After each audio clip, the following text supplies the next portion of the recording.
Père et du Fils et du Saint-Esprit. Amen. Grande joie d'être là avec toi en ce dimanche, fête de Pentecôte. Bonne fête à tous. Que l'Esprit Saint vienne vraiment sur toute la terre, sur toute l'Église, sur chacune de nos communautés, sur chacune de nos personnes. Que l'Esprit Saint soit libre de vivre en nous, d'agir en nous, de nous pousser de l'avant pour vraiment aller vers les nations, vers tous ceux qui attendent encore la bonne nouvelle de Jésus-Christ. Alors, bonne fête à tous. Et la première lecture d'aujourd'hui, de cette fête Pentecôte, c'est Actes des Apôtres, chapitre 2, à partir du verset 1. Le jour de la Pentecôte étant arrivé, et se trouvaient tous ensemble dans un même lieu, quand tout à coup vint du ciel un bruit tel que celui d'un violent coup de vent, qui remplit toute la maison où ils se tenaient, et virent apparaître des langues qu'on eut dites de feu. Elles se partageaient, et il s'en posa une sur chacun d'eux. Tous furent alors remplis de l'Esprit Saint, et commencèrent à parler en d'autres langues, selon que l'Esprit leur donnait de s'exprimer. Or, il y avait demeurant à Jérusalem des hommes dévots de toutes les nations qui sont sous le ciel. Au bruit qui se produisit, la multitude se rassembla et fut confondue. Chacun les entendait parler en son propre idiome. Ils étaient stupéfaits et tout étonnés et disaient, « Ces hommes qui parlent ne sont-ils pas tous galiléens? Comment se fait-il alors que chacun de nous les entende dans son propre idiome maternel?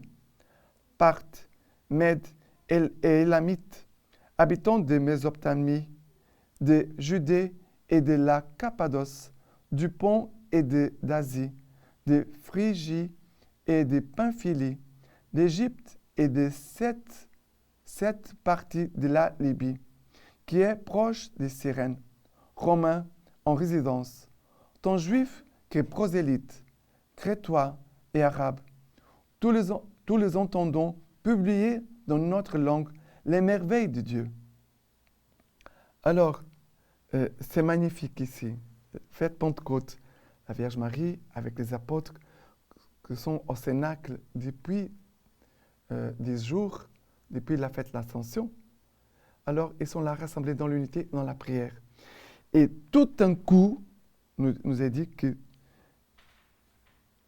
se trouvaient dans un même lieu, l'unité, quand tout à coup vint du ciel un bruit tel que celui d'un violent coup de vent qui remplit toute la maison où ils se tenaient. Voilà l'Esprit Saint qui arrive. Et il a des langues dites de feu qui se partageaient, ça veut dire un même feu, la même flamme de l'Esprit Saint qui se partage, voilà, l'unité de l'Esprit Saint qui se répand sur chacun de nous. Et il s'en posa sur chacun d'eux cette langue de feu. Ça veut dire c'est le même esprit qui se communique à chacun de nous et à toute l'Église. Ils commencèrent à parler d'autres langues selon que l'Esprit leur donnait de s'exprimer. Et pourquoi l'Esprit Saint se manifeste tout de suite comme feu, langue de feu?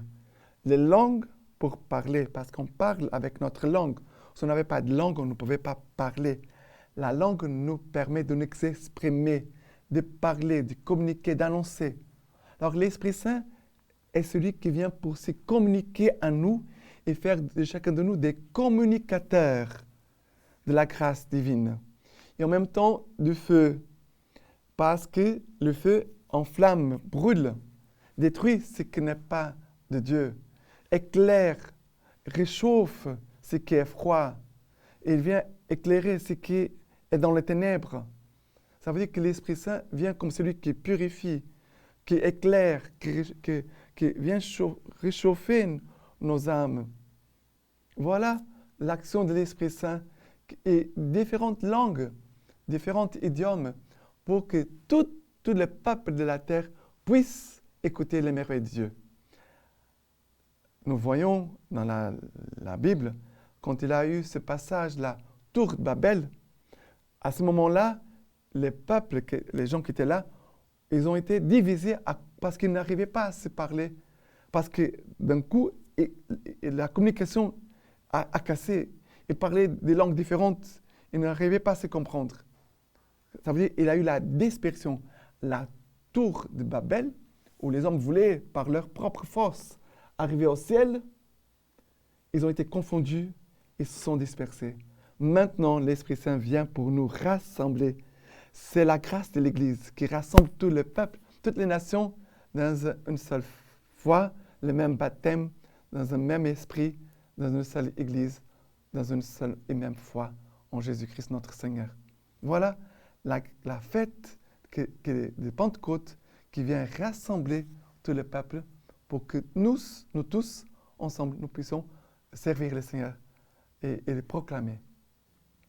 Le psaume d'aujourd'hui, c'est le psaume 104. Le psaume 104, à partir du verset 1. Bénis le Seigneur mon âme, le Seigneur mon Dieu, tu es si grand. Après le verset 24. Le verset 24. Que tes œuvres sont nombreuses, Seigneur, toutes avec sagesse tu les fis. La terre est remplie de ta richesse. Le verset 29. Tu caches ta face et s'épouvantent. Tu retires leur souffle, ils expirent. À leur poussière, ils retournent. Et après le verset 30 aussi, tu envoies ton souffle, ils sont créés. Tu renouvelles la face de la terre. À jamais soit la gloire du Seigneur, que le Seigneur se réjouisse en ses œuvres. Puisse mon langage lui plaire. Moi, j'ai ma joie dans le Seigneur. Et ici, vous voyez que ce verset 34, puisse mon langage lui plaire. Moi, j'ai ma gloire, ma joie dans le Seigneur. Mais ici, le Seigneur veut inspirer de nouvelles attitudes, de nouvelles prières, de nouvelles attitudes pour plaire au Seigneur. À partir du Saint-Esprit, nous voulons chercher davantage d'aimer le Seigneur, de lui plaire. Il faut qu'il grandisse et que moi je diminue. Et le Seigneur est notre joie. Et que cette joie puisse être aussi notre témoignage pour communiquer l'Esprit Saint. L'Esprit Saint, où il arrive, il communique joie. L'Esprit Saint, c'est aussi l'amour, mais c'est aussi la joie. Et que cet amour et que cette joie de l'Esprit Saint puisse venir vraiment renouveler la face de la terre. Que l'Esprit Saint aujourd'hui puisse renouveler non pas seulement l'extérieur, mais qu'il puisse venir aujourd'hui renouveler notre intérieur. C'est cela le plus important. Et la deuxième lecture d'aujourd'hui, c'est Galates, chapitre 5, à partir du verset 16. Or, je dis, laissez-vous mener par l'Esprit, et vous ne risquerez pas de satisfaire la convoitise charnelle. Car la chair convoite contre l'Esprit, et l'Esprit contre la chair. Il y a entre eux antagonisme, si bien que vous ne faites pas ce que vous voudriez. Mais si l'Esprit vous anime, vous n'êtes pas sous la loi. Or, on sait bien tout ce qui produit la chair. Fornication, impureté, débauche, idolâtrie, magie, haine, discorde, jalousie, emportement, dispute, dissension, scission, sentiment d'envie, orgie, ripaille et choses semblables. Et je vous préviens, comme je l'ai déjà fait, que ceux qui commettent ces fautes-là n'hériteront pas du royaume de Dieu. Mais le fruit de l'esprit est charité, joie, paix, longanimité, serviabilité, bonté, confiance dans les autres, douceur, maîtrise de soi. Contre de telles choses, il n'y a pas de loi. Or, ceux qui appartiennent au Christ Jésus ont crucifié la chair avec ses passions et ses convoitises. Puisque l'Esprit est notre vie, que l'Esprit nous fasse aussi agir. C'est très fort ici. Or, ceux qui appartiennent au Christ Jésus ont crucifié la chair avec ses passions et ses convoitises. Ça veut dire les péchés dont Paul vient de faire la liste, les péchés. Il dit, l'Esprit habite en nous.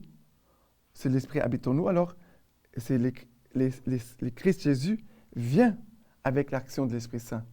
L'Esprit Saint, il ouvre les cœurs pour que le Christ puisse habiter, pour que les gens puissent croire davantage au Christ. Ils puissent désirer de changer de vie, de quitter les péchés et de faire le bien. De renoncer aux passions et aux convoitises. Puisque l'Esprit est notre vie, que l'Esprit nous fasse agir ainsi. Que l'Esprit, vraiment l'Esprit Saint, puisse venir vraiment en nous et qu'il puisse nous conduire, comme dit Saint Paul. Laissez-vous mener par l'Esprit et vous ne risquerez pas de satisfaire la convoitise charnelle. Vraiment que l'Esprit Saint vienne nous aider à vivre un saut dans notre foi, dans notre conversion et aussi à porter des fruits. L'Esprit Saint, où il passe, il laisse ses marques et produit des fruits. C'est pour cela que Paul va faire la liste des fruits de l'Esprit. Charité, joie, paix, longanimité, serviabilité, bonté, confiance dans les autres, douceur, maîtrise de soi. Voilà des fruits que l'Esprit Saint veut nous faire porter, non pas pour nous, mais pour les biens des autres. Que les frères et sœurs, en touchant les fruits de l'Esprit en nous, puissent désirer aussi d'avoir les mêmes fruits. Car l'Esprit Saint vient pour nous tous. Il connaît le cœur des hommes, il connaît la droiture qui habite dans le cœur des hommes. Et l'Esprit Saint, il dépasse tous les obstacles. L'Esprit Saint, aujourd'hui, veut descendre dans le cœur des hommes sur toute la terre. Non pas seulement sur nous, qui sommes catholiques. L'Esprit Saint veut descendre sur toutes les nations, tous les peuples, pour les aider à avancer vers Jésus-Christ. Des petits pas, mais qu'on puisse s'avancer et s'approcher davantage de Jésus-Christ et de son Église. D'accord? Et l'évangile d'aujourd'hui, c'est Jean chapitre 15, à partir du verset 26. Lorsque viendra le Paraclet, que je vous enverrai d'auprès du Père, l'Esprit de vérité qui vient du Père, il me rendra témoignage. Mais vous aussi, vous témoignerez, parce que vous êtes avec moi depuis le commencement. J'ai encore beaucoup à vous dire, mais vous ne pouvez pas le porter à présent. Mais quand il viendra, lui, l'Esprit de vérité, il vous guidera dans la vérité tout entière, car il ne parlera pas de lui-même, mais ce qu'il entendra, il le dira. Et il vous expliquera les choses à venir. Lui me glorifiera, car c'est de mon bien qu'il recevra, et il vous l'expliquera. Tout ce que a le Père est à moi. Voilà pourquoi j'ai dit que c'est de mon bien qu'il reçoit et qu'il vous expliquera. Alors, Jésus ici nous parle de l'Esprit des vérités qui vient du Père et il me rendra témoignage. Mais vous aussi, vous témoignerez parce que vous êtes avec moi depuis le commencement. Jean ici nous parle de l'Esprit de vérité et recevoir l'Esprit de Pentecôte, c'est l'Esprit de vérité. L'Esprit Saint ne peut pas habiter avec les mensonges. C'est déjà un signe important. L'Esprit Saint veut venir en vérité. Et cette vérité nous rend libres. Et l'Esprit Saint de vérité nous met en présence de Dieu. Parce que les mensonges aveuglent notre regard. Mais l'Esprit de vérité nous ouvre pour contempler Dieu, de voir les merveilles de Dieu, de voir l'action de Dieu, de voir les chemins où Dieu veut nous faire passer. Mais aussi l'Esprit veut nous rendre témoins, veut que nous témoignons de Jésus-Christ. Et après, ici, Jean nous dit encore que Jésus, il voulait parler beaucoup de choses. Mais il nous dit au verset 13, « Mais quand il viendra, lui, l'Esprit de vérité, il vous guidera dans la vérité tout entière, car il ne parlera pas de lui-même, mais ce qu'il entendra, il le dira. Il vous expliquera les choses à venir. » L'Esprit Saint veut vraiment nous aider et nous conduire vers la vérité tout entière. Cette vérité tout entière, on pourrait dire la plénitude aussi de la foi. Ça veut dire qu'il y a des gens qui ont la foi, mais cette foi doit grandir, doit mûrir. Ça veut dire qu'il y a un chemin de croissance par rapport à la foi. C'est un chemin de vérité. La foi nous guidera vers la vérité entière. Ça veut dire que nous devons demander aujourd'hui que toute l'Église aujourd'hui puisse grandir dans la foi, dans la vérité. Et en même temps, que l'Esprit Saint puisse nous ouvrir pour comprendre, nous faire comprendre, avoir les pensées de Dieu, la compréhension des choses selon Dieu, non pas selon les hommes. Voilà que lui veut nous expliquer. C'est beau, l'Esprit Saint veut nous enseigner. Voilà. L'Esprit Saint veut nous expliquer, ça veut dire qu'il veut nous enseigner. Nous devons demander chaque jour que l'Esprit Saint vienne nous conduire, nous enseigner, car nous avons besoin. L'Esprit Saint, c'est l'esprit d'amour, de vérité, c'est la force, mais c'est aussi notre éducateur qui vient nous enseigner. D'accord? Et maintenant, la lecture patristique d'aujourd'hui de Saint Irénée nous dit ceci.